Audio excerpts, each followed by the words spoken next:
दोस्तों, तो आप कैसे हो। तो मैं यहाँ पर कोई भी एक करंट का इशू लूँगा। उस करंट के इशू से हम बात करेंगे, तो उसके गेम की तरह बात करेंगे, आगे आगे बढ़ते जाएंगे। जो भी मेरे समझ आएगा वो मैं आपको सबको बताता जाऊँ।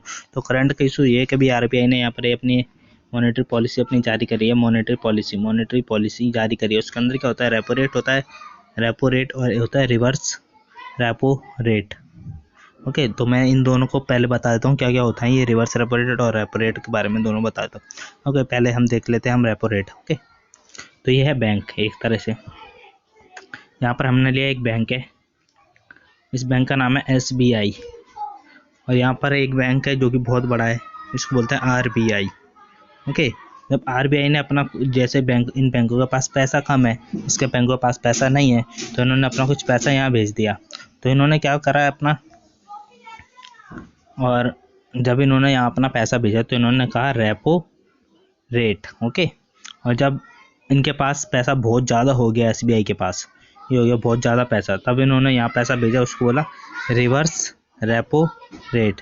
तो देखो, रिवर्स रेपो रेट, जब जिसने बैंक ने RBI ने पैसा अपना यहाँ भेजा तो क्या हुआ, तो इसने उस पर ब्याज लगाया 4% की तरह। ओके, 4% का ब्याज लगाया। ओके, कि मैं अपने 100 रुपये दे रहा हूँ तो उस पर 4% का ब्याज लूँगा जब मैं तुम्हें दे रहा हूँ। जब इसने अपना पैसा यहाँ भेजा RBI के पास तो इसने इसका ब्याज कम लगाया। इसने कहा 3.5 पे दूंगा, 100 रुपये पे 3.5 रुपये देगा बस ये। और जब इनसे लेगा तो 4 रुपये लेगा।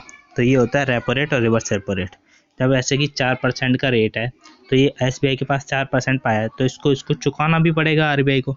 इसलिए तो हमें जो लोन वगैरह मिलते हैं, होम लोन वगैरह, कार लोन या घर लोन, जो महंगे इस वजह से मिलते हैं, रेपो रेट की वजह से। ऐसे ही हमारे साथ बैंक वाले भी प्रोसेस करते हैं।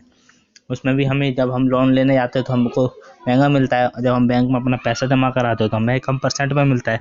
ओके, तो ये हो गया। अब RBI के बारे में थोड़ा जान लेते हैं। RBI क्या है। RBI कब बना था, 1935 में बना था RBI, लेकिन 1949 में इसको पूरी नेशनलाइज हो गया था। ओके, अभी इसके कौन है, अभी शक्तिकांत दास इसके अभी हेड है, शक्तिकांत दास इसके हेड है अभी। और पहले ओवर स्मिथ थे इसके। ओके, फर्स्ट वाले। और अब SBI के बारे में जान लेते हैं। SBI भी हमारा 3 बैंकों से मिलकर बना था। ओके, फिर इसका नाम इंपीरियल बैंक पड़ गया था, इंपीरियल बैंक। ये 1955 में बना था, 1955 में। ओके, SBI के बारे इसके अभी बदल दिए गए, पहले रजनीश थे, अब इसके कोई और चेंज हो गए हैं CEO। और SBI के बारे में जानकारी मिल गई, इनके बारे में जानकारी मिल गई। ओके, तो और क्या, रेपो रेट वगैरह के बारे में मैंने बता दिया। फिजिकल पॉलिसी हो, मॉनेटरी पॉलिसी। अब फिजिकल पॉलिसी का, फिजिकल पॉलिसी ये कौन निकालता है, ये गवर्नमेंट ऑफ इंडिया निकालती है। कौन सा, फाइनेंस मिनिस्ट्री के अंदर आता है एक। ओके, फाइनेंस मिनिस्ट्री का आर्टिकल क्या होता है, आप देखो। फाइनेंस मिनिस्ट्री का आर्टिकल होता है 280।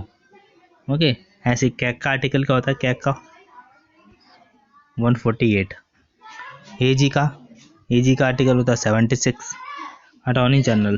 ओके, 76। ओके, तो ये कुछ आर्टिकल भी याद कर लेना। आपको वीडियो अच्छा लगा तो बताएं एक बार।